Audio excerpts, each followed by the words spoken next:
सर्वप्रथम हमारे महापुरुष के चरणों में कोटि कोटि नमन। और दूर दराज से मध्य प्रदेश और देश की धरती से पधारे और हमारे गोंडवाना धरती से भी पधारे हमारे सामाजिक साथियों को भी जरा क्रांतिकारी जोहार। हमारे बीच में राजस्थान से पधारे आदरणीय दादा मांगीलाल निर्माण जी का भी मैं बहुत तहे दिल से धन्यवाद ज्ञापित करता हूँ। और साथ ही नए ऊर्जावान युवा और हमारे साथ में नए चेहरे जुड़े हैं। तो रतलाम में जो प्रथम भारत आदिवासी पार्टी का जिला अधिवेशन कार्यक्रम का जो आयोजन होने जा रहा है, इस कार्यक्रम और पार्टी का जो उद्देश्य है, कई सारे युवा हमारे गुमराह हैं कि हम लोग सालों से भाजपा और कांग्रेस के झंडे डंडे उठाते आए, लेकिन हमारी आदिवासी की स्थिति, हमारे समाज की स्थिति आज भी दयनीय स्थिति है। हम लोग पलायन की ओर मजबूर है। हमारे साथ में शोषण अत्याचार लगातार जारी है, फिर भी हम अपने आप को नहीं समझ पा रहे हैं, हमारे आने वाले बच्चों के भविष्य को नहीं समझ पा रहे हैं।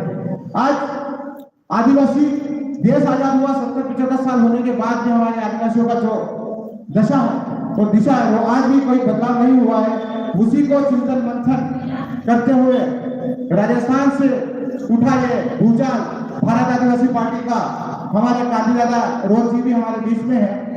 हमारे साथियों ने लगातार भारत आदिवासी पार्टी के रजिस्ट्रेशन के लिए दिल्ली में जो दौरे किए हैं और कई सारे रोड एक्सीडेंट में हमारे मनारे जगदीश पांडव जी जो आज हमारे बीच में नहीं है, तो ऐसे उन परिस्थिति संघर्ष में आज इस पार्टी की जो स्थापना हुई है, तो कहीं ना कहीं इस पार्टी की स्थापना में हमारे युवाओं ने प्राण की आहुति दी है। तो ये पार्टी का जो प्लेटफॉर्म बना है साथियों, ऐसे ही बना है। तो मेरा आप सबसे गुजारिश है, तो मैं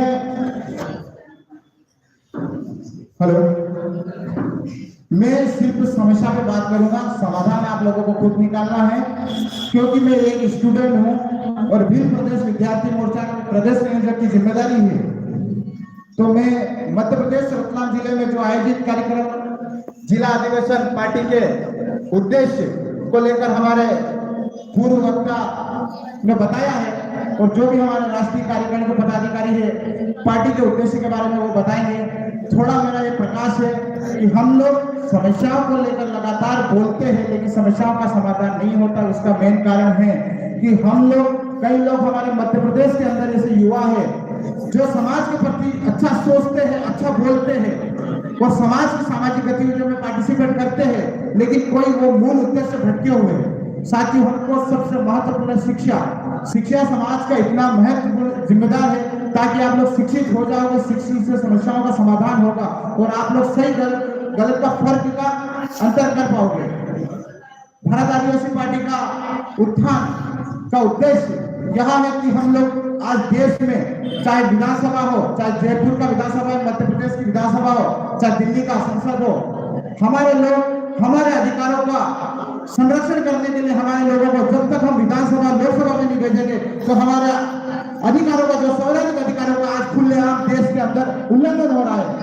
हमारे अधिकारों का संरक्षण करने के लिए, उनको बचाने के लिए हमारे लोगों को विधानसभा लोकसभा में भेजना पड़ेगा।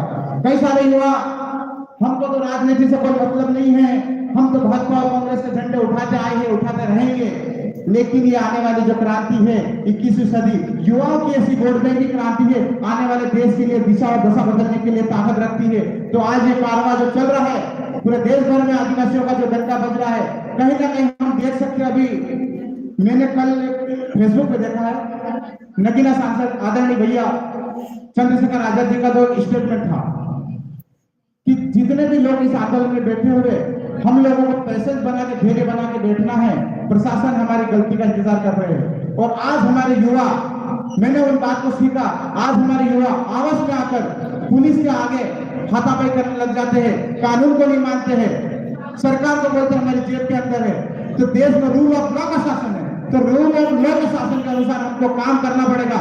देश आजाद नहीं हुआ, संविधान लागू नहीं हुआ, उससे पहले हमारे पूर्वजों ने जल जंगल जमीन की रक्षा के लिए हथियार बंद लड़ाई लड़ी, तीर कमान भाला से लड़ाई लड़ी, लेकिन आज देश की लड़ाई और हमारे समाज के हक अधिकारों की लड़ाई हमको कलम से लड़ना पड़ेगा। हमारे समाज के अधिकारों की लड़ाई हमको एकता में रह के, हमको संवैधानिक दायरे में रहकर लड़ना पड़ेगा। अगर हम लोग हथियार लेके खड़े रहे, दुश्मन बहुत हावी है, सिस्टम से हम नहीं लड़ पाते।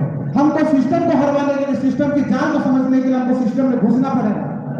आज मध्य प्रदेश की आवाज और आदिवासियों की आवाज भोपाल की राजधानी में गूंज रही है, पूरे देश के आदिवासियों की आवाज दिल्ली के अंदर गूंज रही है। आदरणीय बड़े भैया राजकुमार जी और पूरे मजबूती से टेबल ठोक के आदिवासियों का अधिकारों का संरक्षण और आदिवासियों का संवैधानिक अधिकारों की बात करते हैं और कई सारे अधिकारों लिखी पर उसका पंजामन होना चालू हो गया, कार्रवाई होना चालू हो गई है।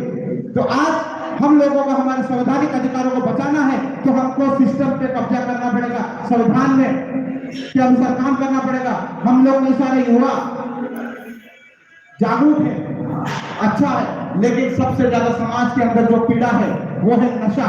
नशा हमारे समाज के लिए घातक है, सिद्ध है। हमारे युवा कई सारा भी रोड एक्सीडेंट में मारे गए। अच्छा खासा युवा है, पढ़ाई करता है, जागरूक है, समाज के आंदोलन में समाज का लीडर बन सकता है, समाज के लिए काम करता है, लेकिन कहीं ना कहीं हमारे युवा गलत आदतों के शिकार होने की वजह से हमारा समाज का कारवां आज रुक रहा है।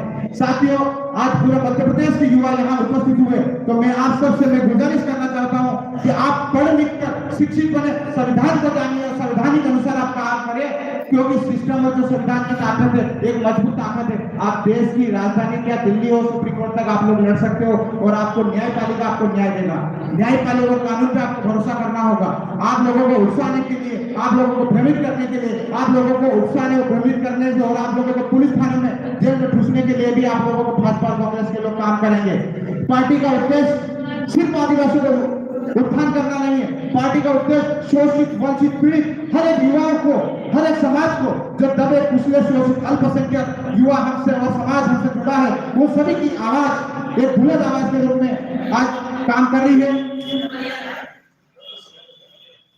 तो साथियों, बोलना तो बहुत है। और दूसरा, मैं आप भारत आदिवासी पार्टी के पदाधिकारियों से थोड़ा हमारी शिकायत है, क्योंकि पार्टी का एक मेन रीढ़ होती है, वो होती है युवा, और युवाओं को जब दरकिनार करते हो, युवाओं से अगर आप लोग तालमेल नहीं बनाते हो तो आपकी पार्टी का विस्तार नहीं हो पाएगा, पार्टी मजबूत नहीं हो पाएगी। राजस्थान में जो भूचाल मचा हुआ है दक्षिणी राजस्थान में भारत आदिवासी पार्टी का, तो वहां का भील प्रदेश विद्यार्थी मोर्चा पार्टी के साथ मजबूती से खड़ा है, वो लड़ रहा है, उसकी आचार संहिता है, लेकिन वो फिर भी बेसब्र के हमारे आने वाले समय में जो भाजपा कांग्रेस के लोग हमारे साथ शोषण अत्याचार करते आए, तो उसको पलटवार जवाब देते हुए भील प्रदेश विद्यार्थी मोर्चा ने ऐसा भूचाल मचाया, तो आज एक सांसद और 4 विधायक है राजस्थान में भारत आदिवासी पार्टी के। तो इसी प्रकार से हमारे मध्य प्रदेश में भी एक विधायक है। तो आने वाले त्रिस्तरीय पंचायत चुनाव में और विधानसभा लोकसभा चुनाव में हमारे युवाओं को एक आम राय है, एक आम जागरूक बना के और एक सामाजिक हित के लिए काम करना है। हमको व्यक्तिगत स्वार्थ नहीं रखना है, हमको सामाजिक स्वार्थ के लिए काम करना है। साथियों, बोलना तो बहुत कुछ है, हमारे बीच में बहुत सारे व्यक्ति हैं, उनकी अच्छी हमको बातों को सुनना है। जोहार, जिंदाबाद।